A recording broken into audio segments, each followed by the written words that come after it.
Anda kembali menyaksikan Apa Kata Dunia pemirsa dan kita akan melanjutkan perbincangan dengan Mas Irwan. Halo Mas Irwan. Halo Mas Irwan. Halo, halo, saya mendengar. Baik. Nah, Mas Irwan, kita lanjutkan perbincangan tadi selain yang disampaikan oleh rekan saya, Tasya Felder, bahwa saat ini memang muncul fenomena partai-partai atau calon legislator baru yang tentunya saat ini tidak sehaluan dengan partai pemerintah, tetapi juga tidak sejalan dengan oposisi mainstream seperti itu. Nah, pandangan Mas Irwan bagaimana ini, Mas Irwan? Ya, menurut saya ini satu fenomena politik yang menarik ya, yang mungkin juga bisa jadi pelajaran bagi kita di Indonesia juga mungkin bangsa-bangsa yang lain. Jadi, seperti saya ceritakan di segmen pertama tadi, sejak tahun 2000, tepatnya saya lupa 98 atau 99, Chavez secara mengejutkan merubah wajah politik Venezuela yang sebelumnya dikuasai oleh partai-partai yang itu aja gitu. Misalnya kalau di Indonesia kita akan menemui situasi yang sama seperti sana. Tapi kemudian dia menjadi tokoh yang berbeda sama sekali dalam politik Venezuela. Dia seorang mantan presiden, mantan militer, mantan petinggi militer yang melakukan kudeta, lalu kemudian ditahan di penjara, tapi kemudian mendapat simpati yang besar dari rakyat. Dan pasca dia menang dari pemilu tahun 98 atau 99 saya lupa persisnya, itu mengalahkan Miss Venezuela waktu itu.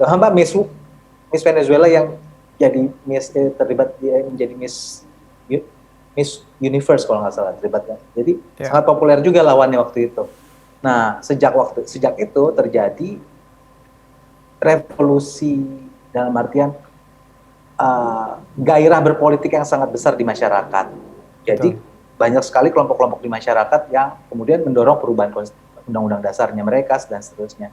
Jadi fenomena munculnya banyak partai-partai ini sebetulnya terjadi setelah mereka dulu semua berhimpun mendukung di bawah Chavez, lalu Chavez meninggal dunia, digantikan oleh Nicolas Maduro yang ditunjuk langsung atau diwariskan langsung oleh Chavez, tapi nggak secakap, nggak sekarismatik seperti Hugo Chavez. Nah, di antara oposisi itu ada yang sebetulnya para pendukung Chavez garis keras, yang mungkin seperti yang di segmen pertama tadi, saya nggak tahu, kita nggak mendapatkan informasi yang lebih detail dari liputan di segmen pertama tadi, di paket di segmen pertama tadi, tapi saya menduga dia bagian dari komunitas-komunitas yang aktif, karena di situ digambarkan dia jalan di komunitas-komunitas miskin kan. Dia bagian dari lingkaran-lingkaran Bolivarian yang dulu juga muncul akibat fenomena Chavismo ini, pendukung para Chavez. Tapi mereka yang nggak senang atau nggak kecewa dengan cara dan kapasitas kepemimpinan Maduro, itu satu jenis oposisi. Oposisi yang lain ada yang seperti di segmen pertama tadi disebut, yaitu Juan Guaido yang terang-terangan didukung oleh Amerika Serikat, yang di Amerika Latin itu dianggap sebagai penjajah lah gitu, penjajah ratusan tahun, sangat identik nuansa pemaksaan gitu ya dari sejarah yang ada di Amerika Latin. Kalau dari yang oposisi mainstream, caleg Henry Gomez ini menurut Anda seperti apa? Dugaan saya sih dia sebetulnya pendukung Chavez, tapi dia tidak terlalu suka dengan cara dan gaya kepemimpinan Nicolas Maduro. Dan itu tercermin juga dengan data yang ada sekarang, untuk memperebutkan 277 kursi di parlemen, ada 107 organisasi yang mendaftarkan diri atau yang akan berkompetisi di dalam pemilu. 98 diantara menyebut dirinya sebagai oposisi. Dan mungkin Henry salah satunya. Henry mungkin oposisi yang tipe 1 tadi, yang sebetulnya punya banyak kesamaan aspirasi dengan Chavez, ingin nasionalisme yang kuat, tapi dia nggak bisa dikonsolidasikan, dan juga mungkin nggak mau dikonsolidasikan oleh Juan Guaido. Dan Juan Guaido sudah menyatakan dirinya, mungkin dia udah menghitung dia gagal mengkonsolidasikan oposisi, dia menyatakan dia memboikot pemilu hari Minggu besok. Iya, memang ini pemilu legislatifnya kan kemudian diboikot oleh oposisi mainstream ini, karena mungkin seperti yang Mas Irwan katakan tadi, ini dengan adanya kekecewaan terhadap kepemimpinan Maduro. Nah, ini apa dampaknya kalau nanti setelah parlemen terbentuk ini, seperti apa dampaknya? Dampak dari boikotnya Juan Guaido. Iya, dan juga mungkin penyebab dari boykot ini? Iya, kalau saya pertama untuk menjawab soal boykot, menurut saya itu perhitungan politik yang hati-hati atau cermat yang dilakukan oleh Pak Guaido. Dia nggak melihat ada peluang dia akan menang. Ya. Dia membangun satu narasi bahwa ini pemilu yang curang, sehingga satu ke dalam negeri mungkin dia mau mempertahankan basisnya, basis pendukungnya. Yang ke luar negeri dia ingin mempertahankan tekanan supaya boykot dilanjutkan, boykot dari Amerika Serikat dilanjutkan. Itu udah kita baca di beberapa media internasional saat ini, di The Guardian, The BBC, The New York Times, di mana-mana Juan Guaido beberapa hari ini berkampanye untuk mendesak negara-negara di luar Venezuela, terutama negara-negara Barat, untuk melanjutkan boykot kepada pemerintah yang dihasilkan pemilu. Hari Minggu besok yang dia tebak akan kembali ke PSUV. Baik, Mas Irwan. Nah, kira-kira ini penyebabnya ini apa nih, Mas Irwan? Dan dampak yang akan terjadi untuk kedepannya, khususnya dalam parlemen jika ini terbentuk. Dan kira-kira ini apakah juga berdampak terhadap ketatanegaraan seperti itu? Iya, penyebabnya seperti saya kata tadi, ada krisis pasca Chavez, sehingga Maduro itu tidak mampu mendominasi seperti Chavez.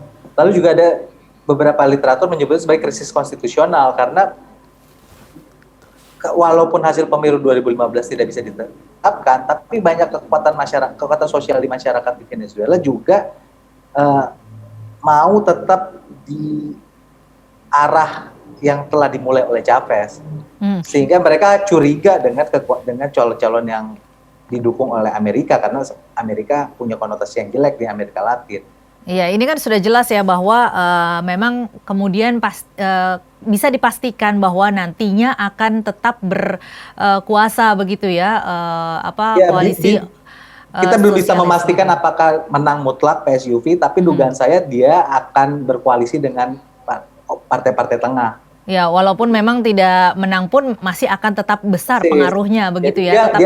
Dia sebetulnya udah dibantu oleh Guaido sendiri yang mundur dari pertarungan. Ya, gitu. Memang popularitasnya juga buruk begitu. Betul. Ya, karena sudah banyak isu yang bahwa dia didukung oleh Amerika. Nah ini tetapi kan kemudian sudah ada tindakan untuk memboikot dari oposisi mainstream sendiri. Nah, kira-kira nanti setelah parlemen terbentuk, bagaimana itu dampaknya terhadap kenegaraan kepada pemerintahan berikutnya begitu? Saya kira akan melanjutkan apa yang terjadi di 2015. Artinya pihak oposisi juga belum berhasil menemukan satu pukulan yang mematikan, pukulan yang telak. Jadi kalau semacam boykot ini udah dilakukan pasca dari 2015, aksi-aksi jalanan di Caracas sebelum pandemi juga terjadi terus-menerus. Tapi dia tidak berhasil menggulingkan pemerintahan yang ada. Apalagi udah ada presiden atau jejak sejarah tahun 2002 kalau nggak salah, itu Chavez kan pernah dikudeta lalu dikembalikan lagi oleh masyarakat yang memuja dia. Jadi saya kira ini sekarang penentunya bukan melulu di dalam negeri Venezuela, tapi perimbangan global juga, karena bagaimana Maduro bisa mendapat dukungan di dalam negeri tentu terkait dengan uang. Dia nggak mungkin karena tadi dia kalah karismatik dari Chavez, dia nggak mungkin berdasarkan karismanya. Sejak 2 tahun terakhir, Cina membantu cukup besar untuk memastikan bahwa tidak terjadi kebangkrutan, tidak terjadi kolaps, walaupun digambarkan di Venezuela itu terjadi kelangkaan barang segala macam, tapi kita sekarang mendapat penjelasannya karena dalam 2 tahun ini dukungan Cina buat Venezuela, terutama buat pemerintahan besar sekali ternyata ya, daripada tidak bisa bayar hutang begitu ya Mas Irwan ya. Jadi kita bayangin dia satu negara yang diblokade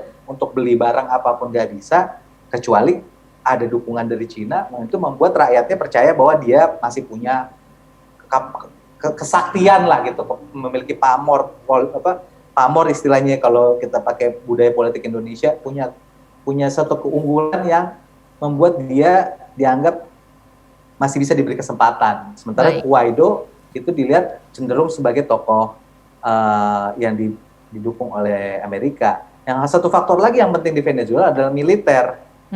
Beberapa tahun ini Guaido gagal menggulingkan Maduro karena militer ternyata mungkin salah satunya karena Sosok dari Hugo Chavez yang dulunya Hugo dari Chavez militer pertama begitu yang ya. tadinya dari militer, yang kedua Maduro dapat menunjukkan bahwa dia masih punya dukungan internasional terutama dari Cina, sehingga militer di dalam Venezuela merasa ya kita nggak punya alasan untuk menggulingkan Maduro. Iya, baik. Apalagi seperti itu kurang lebih yang bisa. Iya, baik. Terakhir, Mas Irwan, ini dengan kira-kira kita sudah bisa mengambil kesimpulan bahwa walaupun kita masih belum bisa tahu siapa pemenangnya, tetapi nantinya akan sudah bisa kita prediksi bahwa pengaruh dari koalisi dari sosialis ini masih tetap akan dominan. Nah, kira-kira prediksi dari Mas Irwan sendiri mengenai nasib Venezuela ke depannya seperti apa? Seperti saya sebutkan tadi sebelumnya, ini penentunya nanti adalah kombinasi antara faktor domestik dan faktor internasional. Ya. Faktor internasional tadi saya bilang sejauh mana dukungan kekuatan di luar Amerika mensupport Venezuela. Tadi saya disebutkan Cina. Dan di dalam negeri saya kira karena blokade bertahun-tahun, kemungkinan Maduro sudah mempersiapkan satu kompromi dengan kekuatan tengah. Ya, jadi tengah, itulah ya. itu yang menyebabkan Guaido mundur dari ikut-sertaan dalam pemilu. Dan saya udah banyak berita atau beberapa analisa mengatakan kemungkinan ini kan sebetulnya pemilu legislatif kalau di Venezuela pemilu sebelum pemilu presiden yang udah ditunda beberapa tahun ya. Nah itu kemungkinan akan ada perubahan undang-undang. Itu udah diumumkan beberapa hari yang lalu. Nicolas Maduro mengatakan dia akan menerbitkan satu undang-undang mengatasi blokade ekonomi. Nah ini kemungkinan akan berisikan banyak kompromi dengan kekuatan tengah. Jadi mungkin warna sosialisnya juga akan banyak berubah pasca pemilu ini karena kompromi-kompromi dengan kekuatan lain yang nggak mau bergabung di dalam partai dia. Tapi yang jelas dia kelihatannya kecil sekali kemungkinannya akan kehilangan kekuasaannya akibat pemilu hari Minggu besok. Baik. Ya, mungkin ini satu dari saya ini mungkin terkait bagaimana hubungan Venezuela dengan Indonesia nih, Bang Irwan. Ya baik-baik saja kayaknya ya, walaupun nggak, mungkin kita nggak punya hubungan ekonomi yang kuat itu sebabnya kita nggak banyak Mendapatkan tahu. pengaruh.